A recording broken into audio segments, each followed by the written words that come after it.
আমি তৃষা। আমার নতুন আর একটি ভিডিওতে তোমাদের সকলকে স্বাগত। রবিবার যেহেতু ভাইয়ের কাছে যাওয়ার দিন, তাই আগের দিন রাতে শুয়ে শুয়ে ভাবছিলাম কম সময়ের মধ্যে কী এমন রান্না করে নিয়ে যাওয়া যায়।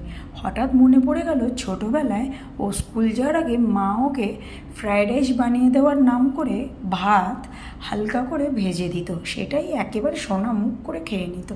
তাই ভাবলাম হাতে যেহেতু কম সময় আছে, ভাইয়ের কাছে এই প্রকারে বানিয়েই নিয়ে যাব। আমি যেহেতু খুব সুন্দর করে সরু সরু করে সবজি কাটতে পারদর্শী নই, তাই সেই দায়িত্বটা বর্তে ছিল আমার রুমমেটের ওপর।